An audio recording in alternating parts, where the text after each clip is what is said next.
Nous avons invité aujourd'hui pour vous donner notre avis sur la réaction au vote conjoint à l'Assemblée nationale Bundestag de la proposition de résolution pour un nouveau traité de l'Élysée. L'Europe est un thème qui devient décidément très à la mode. Une mode qui ne fera que s'affirmer, d'abord parce que la problématique européenne est centrale et ensuite parce que ce débat politique si important sera arbitré par les Français dans 18 mois.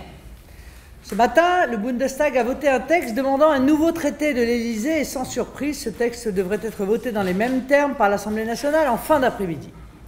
Tout d'abord, et pour que vous évitiez d'écrire que la position que j'exprime ici sera absente du débat dans l'hémicycle, sachez que nous n'avons pas pu disposer du moindre temps de parole dans cette discussion. Le tirage au sort, qui semble être la règle pour les non-inscrits, ne nous a, encore une fois, pas été favorable. Nous observons que le sort nous est finalement rarement favorable dès qu'il s'agit de textes importants ou symboliques. Cette résolution a donc pour titre « Pour un nouveau traité de l'Élysée ».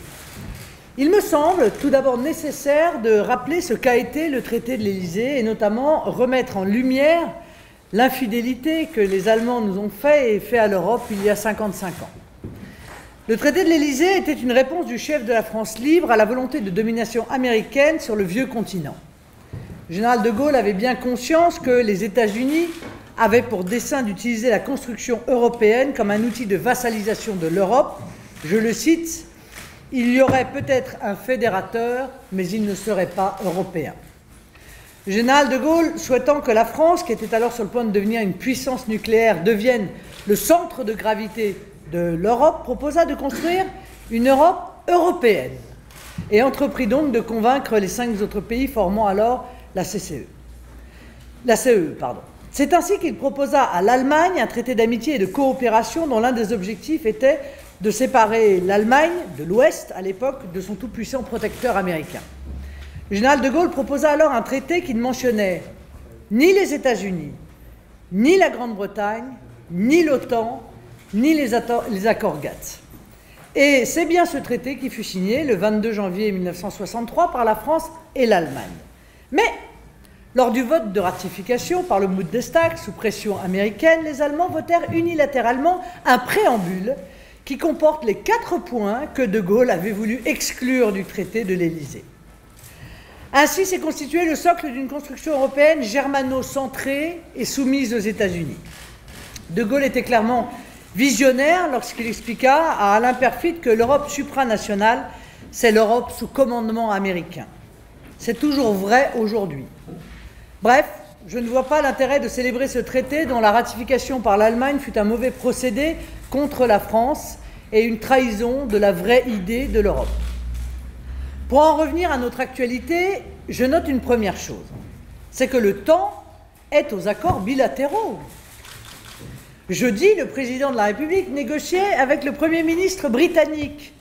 Sur le fond, M. Macron, qui n'est pas à une contradiction près, est venu apporter la preuve de l'inanité et de l'inefficience des modes de fonctionnement de l'Union européenne.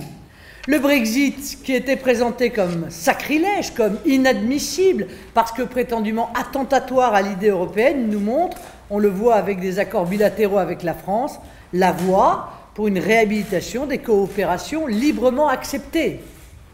Les Britanniques eux-mêmes sont certainement favorables à une nouvelle organisation si l'Union européenne était remplacée par une Europe des nations libres et souveraines. Aujourd'hui, la majorité En Marche, rejointe par les partisans de tous bords de l'Union européenne, appelle de ses vœux un traité franco-allemand. Or, je n'ose vous rappeler que c'est précisément vers ce type de coopération européenne que nous voulons aller.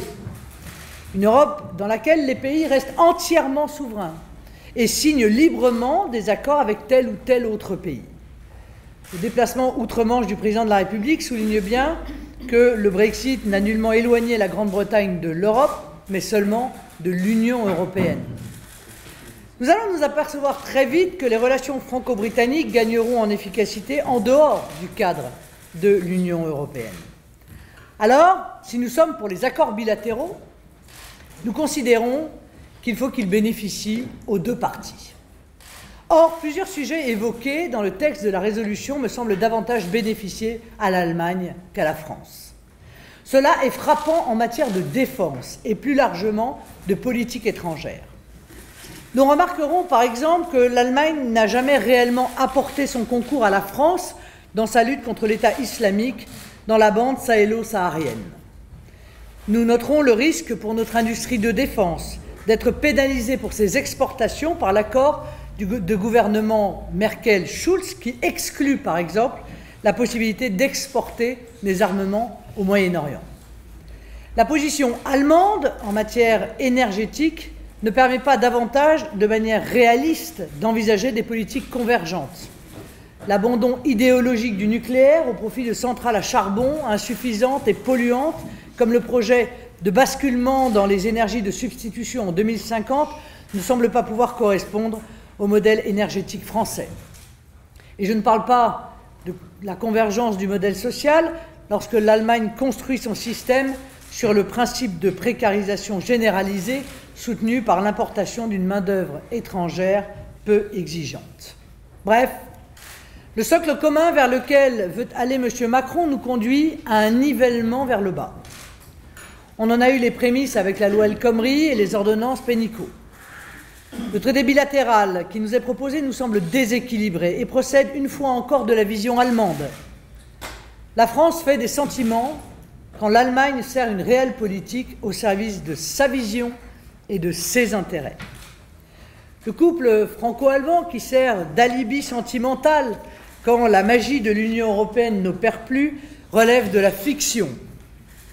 L'idée d'un couple franco-allemand est une notion franco-française. En Allemagne, personne, et même pas les dirigeants ou candidats aux élections, n'en évoque seulement l'existence. Dans le texte de l'alliance germano-américaine signée par M. Bush et Schröder en 2004, il apparaît très clairement que l'Allemagne entend privilégier toujours une alliance avec les États-Unis sur tout autre. Il n'y a que les dirigeants français qui ne veulent pas le voir. Pire, les gouvernements successifs de droite et de gauche ont sous-traité la politique européenne de la France à l'Allemagne. Pour la politique européenne, on fait comme veut l'Allemagne. D'ailleurs, je ne me souviens plus qui avait dit « En France, quand la Constitution est contraire au traité, on change la Constitution. En Allemagne, quand la Constitution est contraire au traité, on change les traités. » Les textes du traité de l'Élysée et notamment son préambule qui sous-tend la tutelle américaine sur l'Allemagne, comme celui de la résolution, entérine le déséquilibre entre nos deux pays. Il nous semble que l'Europe n'a pas besoin d'un énième plan de relance à partir d'un modèle qui a abouti à un échec, mais doit se construire sur un autre modèle. C'est bien cet autre modèle que nous proposons et que notre famille politique, dans son acceptation la plus large, est la seule à proposer. Vous aurez noté que le président du groupe Les Républicains, M. Christian Jacob, oui, c'est Christian Jacob qui est le président du groupe Les Républicains, est signataire de cette résolution. Force est donc de constater qu'en matière de politique européenne, le parti de M. Wauquiez se range totalement derrière M. Macron. Cette clarification confirme qu'entre M. Macron et nous, il n'y a rien. Nous nous trouvons bien face à deux modèles de construction européenne radicalement différents. L'un soumis à l'Allemagne, sur un modèle inspiré des Américains et par les Américains, un modèle inadapté à l'Europe, un modèle qui échoue et périclite, comme le montre ce besoin vital de plans de relance successifs. Cette Europe ne s'impose pas par le cœur, mais à coups de normes austères, répressives et disciplinaires, à coups de menaces, à coups de chantage, loin et même souvent, trop souvent, contre les peuples. C'est une Europe carcérale. L'autre modèle que nous défendons et qui procède d'une idée de l'Europe conforme à l'histoire et aux valeurs de notre continent, une idée de l'Europe soucieuse de la diversité de ses nations, respectueuse de ses peuples et garante de la légitime souveraineté de ses États, cette Europe est une Europe à la carte, une Europe dans laquelle les pays viendront librement s'allier sur telle ou telle politique, sur tel ou tel point. Notre Europe est celle des nations et des libertés. Notre Europe est celle des nations et de leur liberté. Ce projet, nous l'avons dénommé l'Union des Nations européennes. Nous travaillons en ce moment à établir les conditions juridiques, techniques et politiques qui permettront le passage progressif de l'Union européenne à l'Union des Nations européennes, la transition de l'UE à l'UNE. L'Union européenne se perd dans les méandres de ses propres obsessions normatives, alors que d'énormes chantiers concernant la sécurité de nos pays, leur prospérité ou leur devenir sont ignorés. Est-il indispensable de légiférer sur la courbure des bananes ou sur le niveau sonore des tondeuses à gazon lorsque des entreprises européennes sont rackettées par les tribunaux américains au nom de l'hégémonique extraterritorialité des lois américaines? N'y a-t-il pas urgence à s'interroger sur la sécurité numérique lorsque, par ces géants de l'Internet, les États-Unis contrôlent notamment par les moteurs de recherche toutes les données, toutes les conversations de nos entreprises, y compris les plus sensibles? N'y a-t-il pas urgence à rendre aux nations le droit de dire non aux accords de libre-échange qui leur sont imposés, CETA, Mercosur, et à négocier leurs propres accords commerciaux, alors que ces accords de libre-échange mettent en danger notre sécurité alimentaire, ruinent nos producteurs et en quelque sorte touchent à notre modèle de société? Que dire du besoin urgent de traiter la fiscalité applicable à des groupes aux activités immatérielles comme les GAFA qui narguent nos États? Les domaines possibles de coopération utiles ne manquent pas. L'intelligence artificielle, les nanotechnologies, le numérique, les biotechnologies. Il conviendra de solliciter tel ou tel pays pour travailler ensemble. L'immigration est un sujet majeur en ce début du XXIe siècle qui voit, comme le Front National l'avait prédit il y a déjà longtemps, la poussée de grandes migrations planétaires. L'Espagne, l'Italie, comme de nombreux pays d'Europe, ressentent la nécessité d'accords sur la maîtrise drastique de ces flux. Je vous rappelle que pendant la campagne présidentielle, j'avais proposé la mise en œuvre d'un accord tripartite entre les marines françaises, italiennes et espagnoles afin d'agir de concert pour sécuriser puis ramener chez eux les migrants. L'approvisionnement énergétique est une priorité pour la Pologne, alors lançons des projets communs. Dans le domaine de la défense, française et britannique peuvent avoir intérêt à des coopérations sur des programmes d'entraînement, de simulateurs ou de matériel. Nous travaillons déjà ensemble avec les Britanniques sur l'intelligence artificielle, sur les drones, la furtivité ou les missiles de croisière. C'est, je crois, un sujet qui a été abordé d'ailleurs par Emmanuel Macron et Theresa May la semaine dernière, preuve qu'il faut sortir de l'étau de l'Union européenne pour ouvrir le champ de coopération utile. La question agricole mérite d'être entièrement revue. Cela doit donner lieu à des accords personnalisés entre pays agricoles pour trouver, dans l'intérêt des producteurs de chaque pays, les justes régulations en matière d'exportation. Et je pourrais ainsi multiplier les exemples. Voilà la véritable application du principe de subsidiarité qui n'est pas, n'en déplaise aux eurolâtres, de donner tous les pouvoirs à une commission qui ensuite les redistribue de manière clientéliste aux régions avec l'idée toujours de saper l'autorité et la légitimité des nations. Concrètement, l'Europe que nous proposons, c'est un cadre et tout le monde gagne et non un monde où seule l'Allemagne en tire intérêt. En effet, la France, et la résolution discutée ce jour me semble une belle illustration, la France semble atteindre du syndrome de Stockholm. Nous adorons l'Allemagne, alors que l'Allemagne, à travers l'Union européenne, ne nous est en rien bénéfique parce qu'elle défend ses intérêts et exclusivement ses intérêts. Qui engrange des excédents démesurés? La France ou l'Allemagne? Qui a son taux de chômage à 3,6%? La France ou l'Allemagne? Qui accueille des migrants les bras ouverts pour ensuite les envoyer dans les autres pays? Regardez les chiffres des demandeurs d'asile, moins 33% en Allemagne, plus 14% en France. Et dans le même temps, qui protège l'Europe en intervenant quasiment seul dans la bande sahélo-saharienne? Vous voyez, la construction germano-centrée de l'Europe n'est en rien gagnante pour notre pays. C'est pourtant la voie que choisissent de suivre les partisans de l'Union européenne, qu'ils appartiennent à En Marche, au PS ou à LR. La résolution qui est proposée apparaît à l'évidence comme la première ébauche du futur programme d'Emmanuel Macron et de ses ralliés pour les prochaines élections européennes. Notre projet pour l'Europe sera radicalement différent, vous l'aurez compris. Il reposera sur la défense de la souveraineté française et non la dictature de la Commission. Il reposera sur le choix de peuples libres et non sur celui des technocrates soumis au groupe de pression. Il reposera sur la défense d'une Europe des peuples et non d'une Union européenne au bénéfice presque exclusif de l'Allemagne. Il reposera sur des coopérations bilatérales des États en fonction de leurs intérêts respectifs. Il reposera sur l'indépendance des pays d'Europe émancipés de toute tutelle, notamment américaine, dans le cadre d'un monde multipolaire, seul cadre capable de promouvoir la paix. Cette vision, comme vous le savez, comme notre groupe au Parlement européen le démontre, nous la partageons avec de nombreux partis d'Europe.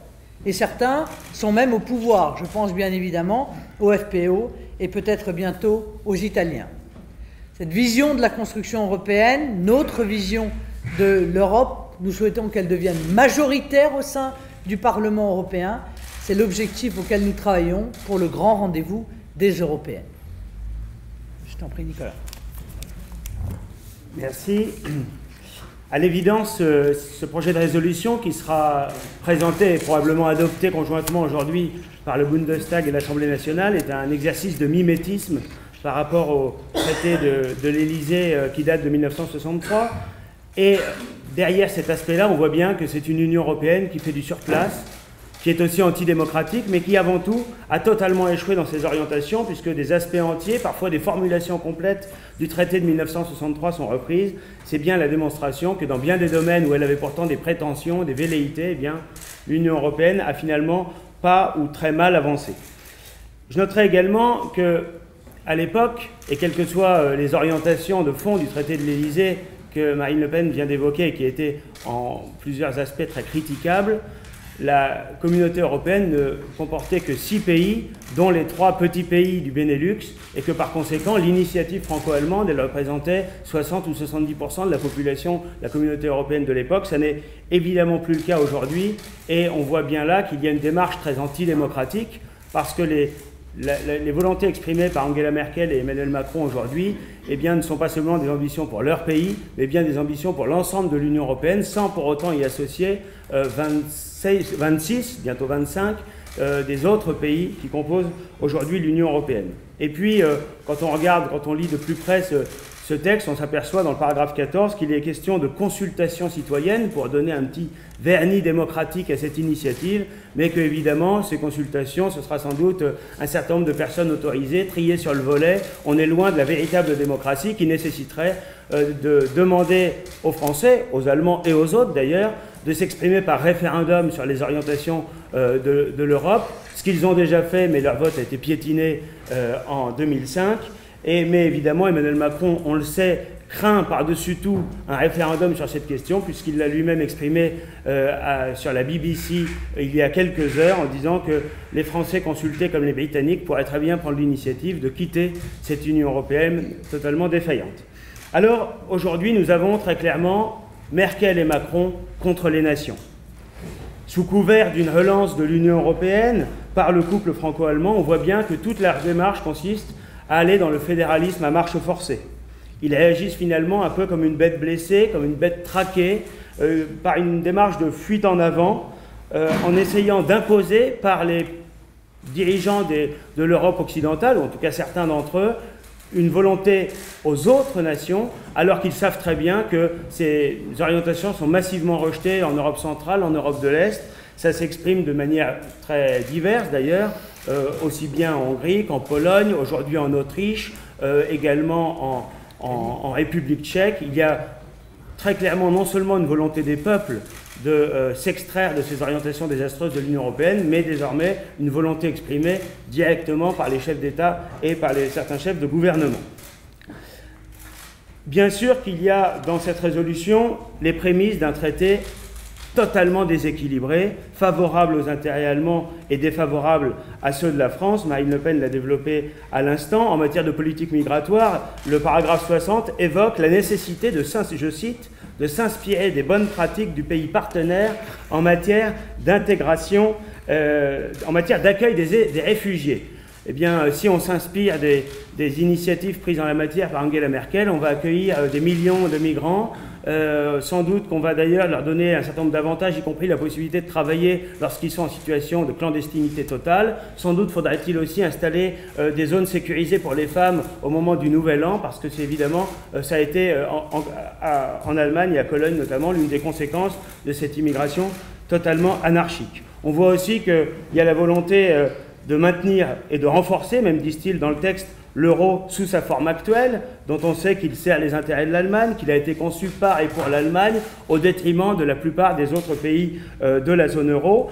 Et on voit aussi que les belles promesses d'Emmanuel Macron d'une gouvernance politique qui permettrait de défendre nos intérêts sont totalement oubliées. On maintient un euro sous le contrôle de la BCE qui, aujourd'hui, dessert nos intérêts. En matière de défense, on voit aussi que toute coopération renforcée, puisque c'est le terme en vigueur, aboutirait en pratique à avoir la France, qui est la seule grande puissance militaire en Europe, dès lors que les Britanniques ont quitté l'Union européenne, eh bien, être obligé de mettre à disposition d'autres nations qui n'ont, pour des raisons de position géographique dans le monde, pas du tout les mêmes moyens ni les mêmes ambitions en matière militaire, eh bien, on sera obligé de mettre en partie au moins à leur service un certain nombre de nos compétences et de nos moyens.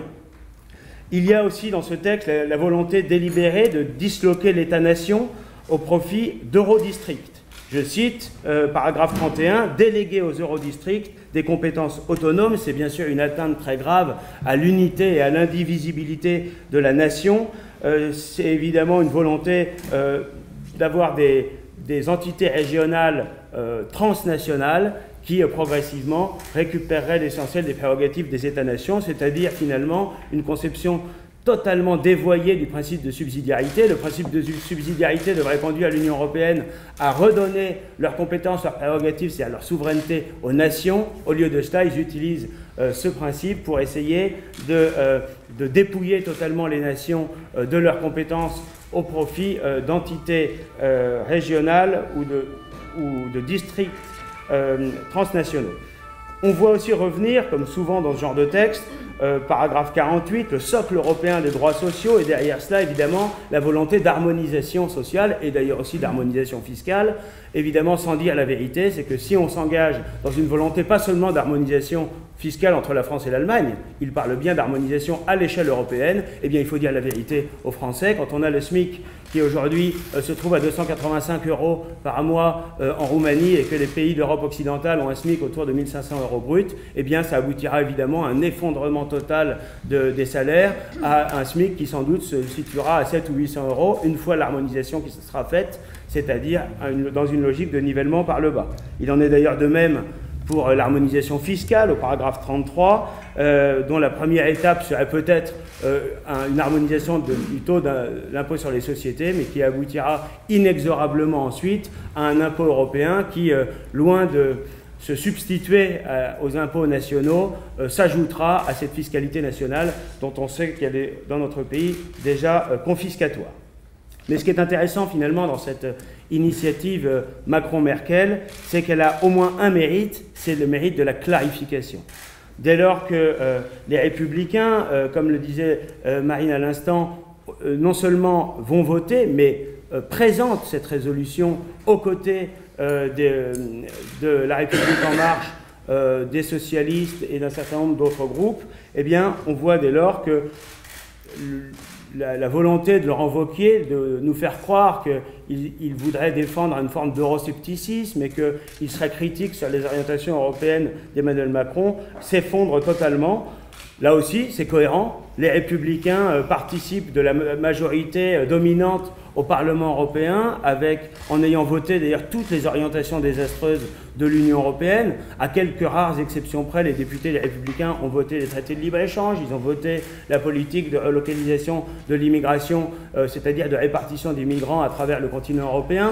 Tout récemment, en commission, ils ont voté aussi la réforme du droit d'asile qui permettra à n'importe quel immigré clandestin, sous couvert du droit d'asile, même quand il n'y est pas éligible, eh bien, de choisir entre 4 pays celui dans lequel il veut s'installer. Ce sera évidemment en fonction des avantages sociaux qu'il pourra y obtenir.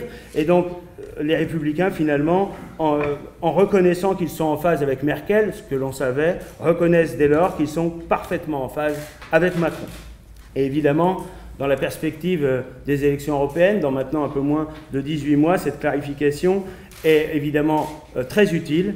Il y a désormais un vrai partage des eaux qui se fait entre, d'un côté, Macron, Merkel, leur soutien, et notamment les Républicains, qui défendent le fédéralisme à marche forcée, aller encore plus loin dans cette Union européenne, dont on nous disait qu'elle apporterait la croissance et l'emploi et la sécurité, mais qui a apporté pour les Français le chômage de masse, la casse sociale, l'immigration massive et l'insécurité. Et puis il y aura de l'autre les nationaux que nous sommes, dans le cadre d'un grand projet d'union des nations européennes que nous défendrons, non seulement avec les 8 autres nationalités qui composent notre groupe Europe des Nations et des Libertés, mais aussi avec tous les partis politiques qui ne sont parfois pas encore représentés au Parlement européen, mais qui, à l'occasion des européennes de 2019, vont y entrer, avec lesquels nous travaillons déjà, avec lesquels nous mènerons campagne sur l'ensemble du continent européen.